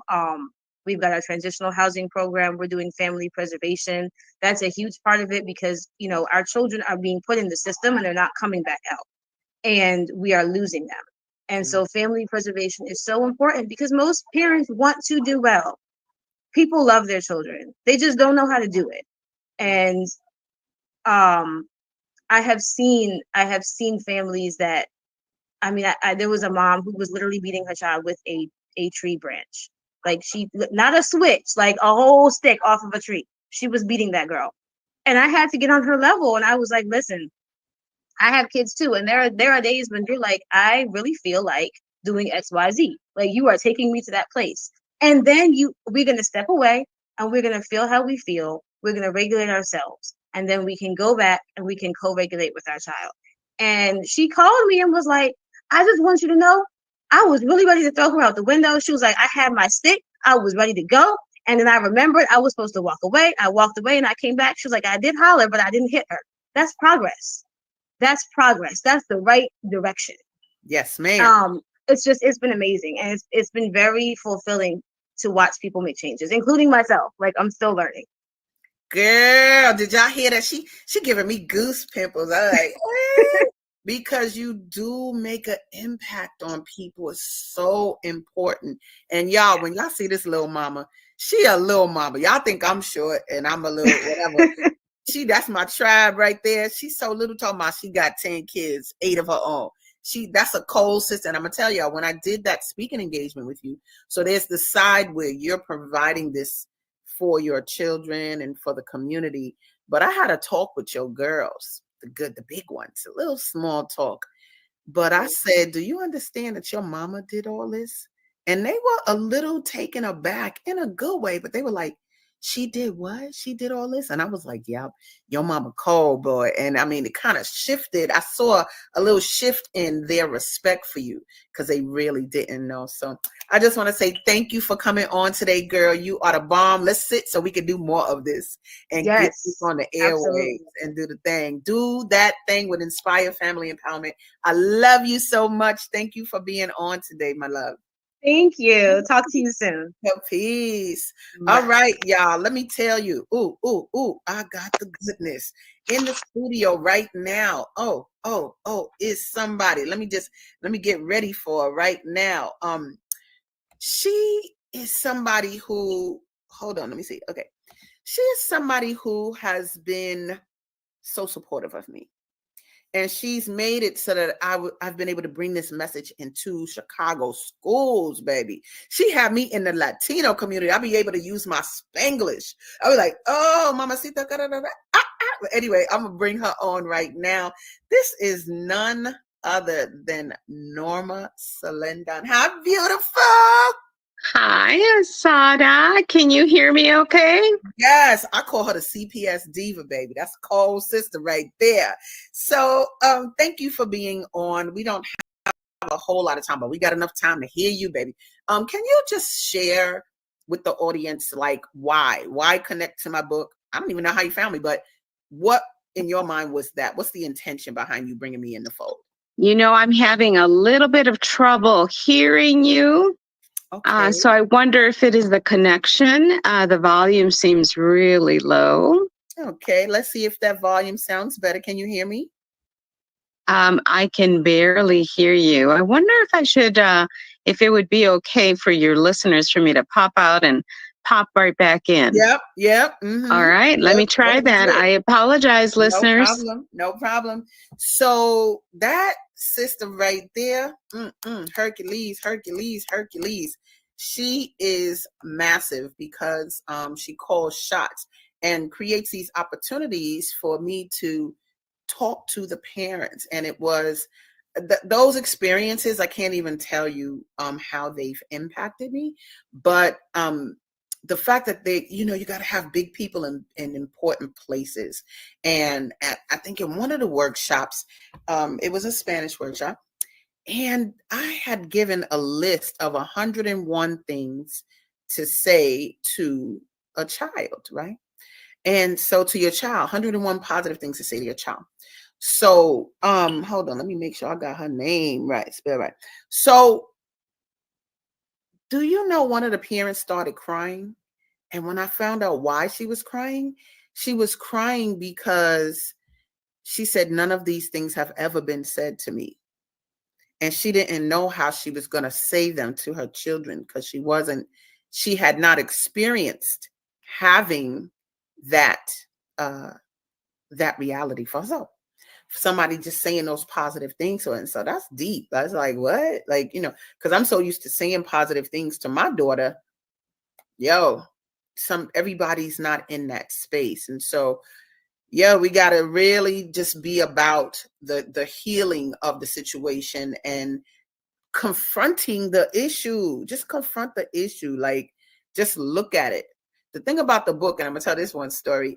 There was this radio show. It had like 5 dudes on it or something like that. And they were talking about my book. I wasn't on the show. And they were talking about the book like, oh, please. Yeah, right. Yeah. I wish I would. Yeah, of course I'm going to hit my kids. I'm fine. I turn off all that kind of stuff. So they were going to have me on the show the following week. So I was ready to confront that energy. Like, let's go. But the brothers had read the book prior to my coming on. Oh, Lord. They didn't give me no fight. Do you know this was a radio show full of Black men that was so supportive of what I had to say? I was amazed. I was like, what? Because there was no fight. They read the sanity in the book and they actually found solutions of better things to do with their children and to pass on. I just saw the brothers buying that book. I have one brother so anti what I'm saying in the book before reading it, but then read it. Homie was like, I need 5 copies of those. 1 going to his mother, blah, blah, blah. So the key about this book, and I want you, if you're watching this is to anybody this is Gathering of the Griots. So this is where we're going to talk to Black writers. But I need people to understand, because some of y'all out there that haven't written your book yet, okay? And it's really about the fact that there's an issue you need to address, and your book helps you address it. So let me try to bring my girl on again and see if she can hear me. Can you hear me, Norma? Can you hear me? I can. I can't imagine a time I can hear you. Can you hear me? Yes. So all I want you to do, you beautiful woman, I want you to just tell the audience just a little bit about who you are, but why bring me into your fold? What was that about? What was that intention about? Well, I recently left Chicago Public Schools, but I Oh, was bye. I'm taking serving that down. as I Go was ahead. serving as the Title I district manager. And if you know about Title I is our funds to supplement learning. They are federal funds. And there is a component that involves parent engagement. So my job was to make sure that the districts across the schools across the district were using their parent engagement money. And part of my job was also to do some leadership development. There are amazing parent leaders that often need support to do their job better at their local schools. So why did I bring you on board? Who would not want the amazing Asadah near them? I became acquainted with Asadah when we were doing regional meetings for parents, and her presence was just, I mean, you could feel it. I mean, and all of you, your viewers know that any room that you are in, you light up. So that was one. So selfishly, I wanted to continue to be around that Asadah energy. But also, I just adored the message that you were bringing to the parents. Especially, you were sharing with you your book, but more than just the book. You were really invested in making sure that parents were shining. And I thought this is a model that parents need to have in front of them. It is so tough to be a parent. And then on top of that, to be a parent leader, I mean, that is something that, my hat's off to any parent who steps up into those roles. We're doing it voluntarily, and we're doing it really because of the passion and the love that we have for our children, but also for other parents. And so that is why I wanted you in our spaces. We had a summit. We had a leadership summit, and I gathered other similar parents with the same energy. And I wanted there to be a balance. I brought parents with different skills and different ways of approaching leadership development. And you were that key component to bring it all together, Asadah. Thank you, Booby. Look, y'all. Queen, no queen. You understand me? Queen, no queen. And I just am so appreciative because, I'm a Black girl. That's good. But boy, I be loving me some Latina community too. I mean, and the reason I do is because, don't get it twisted, the parenting in the Latino community, I'm sorry, I be seeing them sisters take them kids to school, and I see whole families going places, and there's just a sliver of, there's a difference in the connection of the community. And so when you all look, those things were well populated, and the reason is because the parents at the school, they really taking the kids to the school and then really involved. And so that, for me, I love that, because it translates into application. How can they use this? How will they use this? I was just talking about a sister. I had given out a list of 101 ways that you can say something positive to your child. And there was one Latina sister who, this might have been through another organization, but who cares? I'm talking about the Latina community. Look, she's gonna look at the list and start crying because she was trying to express, nobody never told me this. This wasn't said to me. So she was trying to figure out how to say it to her child. And so, yeah, this, I need conduits like yourself to pull me into other communities that do have some of these same issues.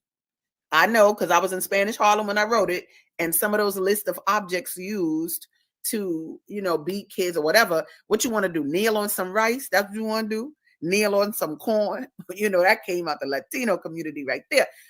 No, we need to handle all of it because it comes from, we're all a part of the same diaspora, and it comes from being, colonized by others and things used against us, and we use it against ourselves. So go ahead, girl, because you shaking your head, you rolling the head.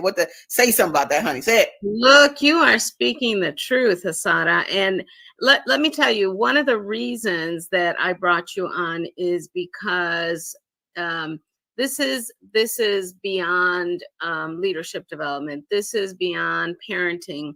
This is really about work that needs to be done to correct those oppressions that have been coming down on us for hundreds and hundreds of years. And there has to be some connection across these oppressed communities. And especially right now, there is a brown-black divide. And I intentionally had those presenters represent different racial and ethnic sectors because they needed to hear similar messages across the board. Nice. My mother was a teacher, and she talked to me about those practices of kneeling on rice or having kids stand outside with books in their hands if they were not behaving in class. And so this has been stuff that we have to unlearn. So it's not only about learning new things, but it's unlearning all that stuff and unlearning those roots. I mean, we got to tear that stuff up from the bottom, and it can only be done if they hear it collectively from everyone. So I that was another main reason, the message that you were bringing about how to connect with our children had to be with the erasure of that physical punishment that we know too well, that has been handed down by our abuelas. And, you know, we've been watching it, and we support each other around that. Yeah, it's all right to beat my child because I love them. And so that there's something wrong there when you're trying to equate, you know, physical violence with love. You know, there's something not right. Absolutely. I'm so glad you brought that up, because I have communicated that to families. I saw this one brother hitting his daughter. She had to be like 4 on the train. And I got up and I stood next to him. Don't make a scene. I ain't trying to make a scene. That's what makes them angry. But I stood next to him and I just whispered to him. I said, you hitting her teaches her that men that love her can hit her. And he just looked at me, but he got it. You know what I'm saying? And that, like you said, it's a little psychotic to equate. I used to do in my workshops, go, can I hit you right now out of love? I think I do like you as a person. Can I smack the crap out of you out of love? And they look at me like I'm crazy. Yeah. So that's how your children are looking at you. They don't feel loved when they get hit. And we need to really key into, like you said, that was so powerful. I'm going to find a way to put that into unlearn, not even learning new things, but unlearning the behavior that has been so debilitating for all these years. So I love you tremendously. You have no idea. And I am going to be an Asadah cheerleader for a long time. Yay. And let's connect and continue to, I'm thinking about doing a show on this topic, because we can talk about this topic a whole nother hour, believe me, because it's such it permeates our community and what we're seeing in it. That lack of self-love comes from the fact that you can't even go home and feel supported. You might go home and you're going to get your butt kicked by the people that love you. And so that we got to change and help. And we got to break these cycles. I'm a former domestic violence counselor, and I know that those things, unless we break those cycles, this is going to continue. It's going to continue. I thank you so much for coming. Thank you for all you do, Asadah. You are awesome. Thank you for coming on. Peace. Bye-bye. All right, y'all. If you want to call in, it's almost that time. Yo, call in at the number that you see, that 727-731-5192, and call in. If you want to make a comment, you can literally comment under the video right there on Facebook, and we'll see that comment, and you could do so on YouTube as well. Put a comment. I will definitely put it on the screen. I love that you guys are out there hearing this message. I want to shout out a sister who confronts this issue every day. Don't play with me. Her name is Archie. What is it? Golden girl? Let me see. Archie Golden. Let me look on Facebook. That's my girl. Because this sister, she confronts the issue and she deals with it, talking about matriarchy and what we're doing with this matriarchy of being these mothers who create this oh God, they like to use the word trauma, but I don't feel like using trauma because the intellectuals like to use that term. But I need us to look at this thing. It's ugly. It is hurtful, but I need us to confront it so we can do something better about it. But I want to give her a shout out because, she confronts the issue daily. I want to help her. She's talking about making a book about the things that she puts on Facebook daily. So love you, girl. I see that I made a video this morning. Adrian Sky, hope you watching, baby. She said when and what time for the show. Maybe you see it right now. But she's also been a supportive of me and had me on her shows, her media avenue for getting the word out. So here's the deal, guys. As we close for today, we getting close to closing time, but I still can. Any callers, if you want to say a thing or ask a question, please feel free to call in. But I just want to kind of say, look, think of what the ideal scene needs to be for you and your family. What's ideal in terms of your relationships? I'm not talking about money and all that right now. I'm talking about your relationships. Confront the fact that we were raised, some of us, to resent children. Just was raised to resent children and the things that they have to say and do. But we can change that by looking at the fact that we were children first, okay? And think about how we wanted to be communicated with. So we do have a caller. I think Mama AZ is on the line. Go ahead, Naima, let the sister in. Let's see if she there. Greetings, sister. Can you hear me? I can. What's up, sis? Thank you so much. I know it's closing time. Grand risings to the family. Thank you so much for being here on this day. And thank you, Brother Nelson, for calling in. I hope that you do take Brother Nelson on tour. And I want to say today is a 9, the energy number of today. That has to do with spirituality, birthing, and I'm grateful for you for giving me a heads up on something that I have been pondering about. Call me, get my number from Dr. Latif, because I'd like to have a session with you. And now, is your book an ebook or whatever they call it? Sure. Challenging for me to. Sure, you go right to. Okay, can you call?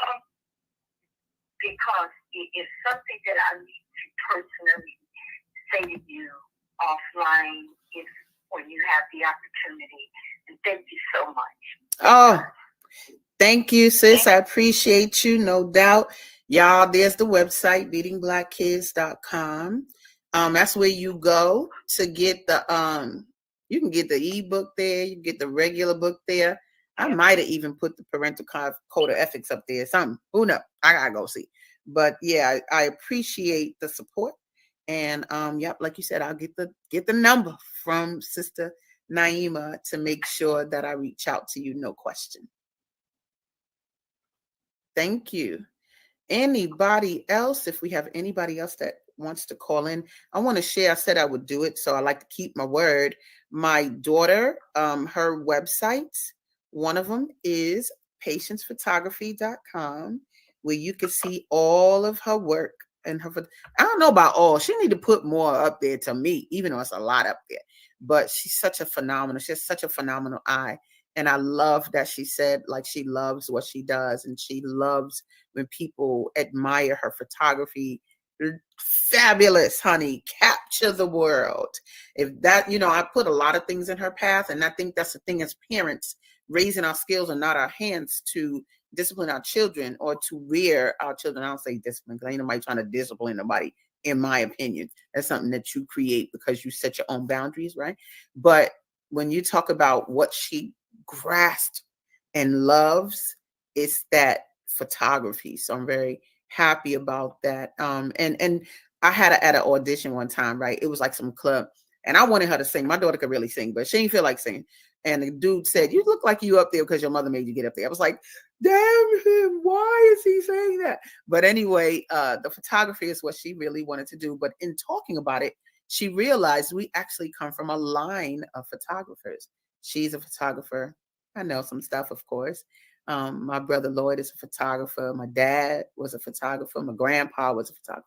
So it's interesting that we have this skill to capture life, or sometimes we see things that help people shift how they see things, and they see it in a deeper light. It's an incredible skill to have. So that's one of her websites. So go ahead, pay. And this is her other website, Urban Girl Adventures. That's for her book. And that's the book she came out with when she was 7 years old. And you can go to urbangirladventures.com and check her out. See her webisode. She has a webisode that is like the same as her book, but she's a little older. But anyway, you can do so many wonderful things with your children. Wonderful things. Wonderful things. And the thing about it is, yeah, Beating Black Kids got it, but in it has solutions. Let's look at the solutions to what we want to see for real for our future. Because the reality is that you're not going to be here, adults. It's the children that's going to be here. And they're the ones that are going to have to be equipped with the skills to maintain a good future. We need to end the cycle on this poverty and the cycle on, this lack of love of self, and get back to what it felt like to love each other. And because you can't love nobody if you don't love yourself. I'm gonna tell you that right now. So let me see if it's anybody else on the line. Again, if you want to call in, I'm gonna put the number of the show up for you. And that is, we're discussing Beating Black Kids by Asadah. If you haven't read it, go to my website. You'll find it. That's great. But you can also call in with whatever as we get ready to come to a close. We got about 2-3 minutes. But again, I want to thank the Female Solution for always supporting me. Naima has always supported me as the author of Beating Black Kids since I got to Chicago. And I know that it's a topic that she's very passionate about. And so being able to have a sister queen say the same things, we just want this to continue to resonate until it takes place on a whole nother level. Norma talked about a summit that they had for parenting, but I think I might be conjuring up a summit for this topic as well. And what I was saying to you authors out there, present and future, remember that your book is a reflection of an idea or a viewpoint. And shows like this will happen for your books as well, where we delve into the topic, but we look at your book as a conduit to dealing with the topic. Okay. And you got to be a member for that to happen. So go to soulfulchicagobookfair.com. Let me see. Do I got that up there? Go to soulfulchicagobookfair.com and go to membership, and then look at what it's all about, being a member, what you get for being a member, and all of that. And then, just as a side, coming up will be our next book fair on April 20th. So love you guys, and we coming to a close. Let's do this next Tuesday at 7 a.m. Central Time. Peace. Go ahead, pump that ending. You can also hear today's show on the Female Solution. We've come to the end of our show today. If you missed any broadcasts, go to our website for the audio and video archives at www.thefemalesolution.com. On behalf of our team of radio hosts, I'd like to thank all of you who participated in today's discussions. And to our global family joining us from all around the world, we say thank you. To our family in China, xie xie. India, Dhanyavad. Japan, arigato. Korea, kamsamnida. Russia, spasiba. Germany, danke. Poland, dziękuję. France, merci. Spain, gracias. Italy, grazie. Egypt, shukran. Ghana, madasi. Nigeria, eshe. South Africa, Ngiyabonga. Senegal, Jareth. Kenya, Asante. Israel, Toda. Pakistan, Shukriya. Afghanistan, Tashakur. Saudi Arabia and Palestine, Shukran. Assalamu alaikum wa rahmatullahi wa barakatuhu. Thank you, and may peace be upon you and the mercy of God and God's blessings.